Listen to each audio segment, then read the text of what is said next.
മൂന്നാറിൽ 3 തവണ MLA ആയ ശ്രീ രാജേന്ദ്രൻ പ്രകാശ് ജാവ്ദേക്കറെ കണ്ടത്.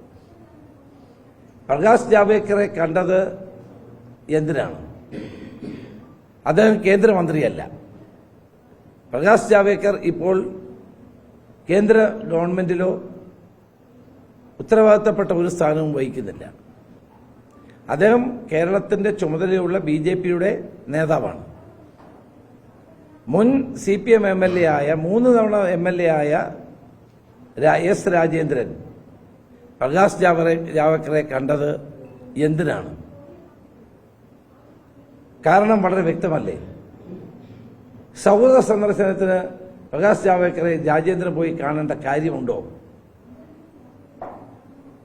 ആ ചിത്രങ്ങൾ പുറത്തു വന്നിട്ടും പാർട്ടി നേതൃത്വമോ പാർട്ടി ജില്ലാ കമ്മിറ്റിയോ ഇതുവരെ രാജേന്ദ്രനെ തള്ളിപ്പറയാൻ തയ്യാറായിട്ടില്ല. എന്തുകൊണ്ട്? ഇപ്പോഴും രാജേന്ദ്രൻ പ്രകാശ് ജാവ്ദേക്കറെ കണ്ടത് പ്രശ്നമല്ല എന്ന മട്ടിലാണ് പാർട്ടി സെക്രട്ടറിയും ജില്ലാ സെക്രട്ടറിയും സംസാരിക്കുന്നത്. അപ്പോൾ കേരളത്തിൽ ഉരുത്തിരിഞ്ഞു വരുന്നത് കോൺഗ്രസിനെയും UDFനെയും തകർക്കാൻ BJPയും CPMഉം തമ്മിൽ ഉണ്ടാക്കുന്ന ഒരു ഗൂഢാലോചനയാണ്. കഴിഞ്ഞ നിയമസഭാ തെരഞ്ഞെടുപ്പിലും ഇത് വ്യക്തമായിരുന്നു. UDFന് 40% വോട്ട് കിട്ടി, LDFന് 44%.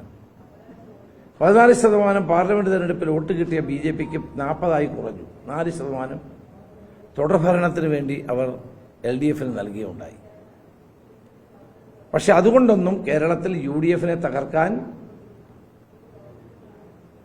LDFന് സാധ്യമല്ല. പാർലമെന്റ് തെരഞ്ഞെടുപ്പിൽ 20-ൽ 20 സീറ്റും UDF നേടുന്ന രാഷ്ട്രീയ സാഹചര്യമാണ് ഇവിടെ ഉരുത്തിരിഞ്ഞു വരുന്നത്. പൗരത്വ നിയമ ഭേദഗതി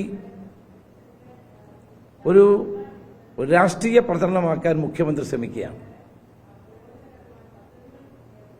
ഈ പൗരത്വ നിയമ ഭേദഗതി ഉണ്ടായ ശേഷം അതിൻ്റെ അന്ന് മുതൽ നിയമപരമായി നേരിടാൻ മുന്നോട്ട് വന്ന UDF, മുസ്ലിം ലീഗും അന്നത്തെ പ്രതിപക്ഷ നേതാവെന്നുള്ളതിൽ ഞാനുമായിരുന്നു. 2019 ബഹുമാനപ്പെട്ട സുപ്രീം കോടതിയിൽ കപിൽ സിബലിനെ മുസ്ലിം ലീഗ് എൻഗേജ് ചെയ്തുകൊണ്ട് അവർ കേസ് കൊടുത്തു. ഞാൻ അന്നത്തെ UDF ഗവൺമെന്റ് അഭിഭാഷകനായിരുന്ന ശ്രീ രമേശ് ബാബു എൻ്റെ അഭിഭാഷകനായി എൻ്റെ പരാതിയും കൊടുത്തതാണ്. പൗരത്വ നിയമ ഭേദഗതിക്കെതിരായി കേരളത്തിൽ നടന്ന പോരാട്ടങ്ങൾ എല്ലാവർക്കും അറിയുന്നതാണ്. 100 കണക്കിന് ആളുകളുടെ പേരിൽ പിണറായി ഗവൺമെന്റ് കേസെടുത്തു.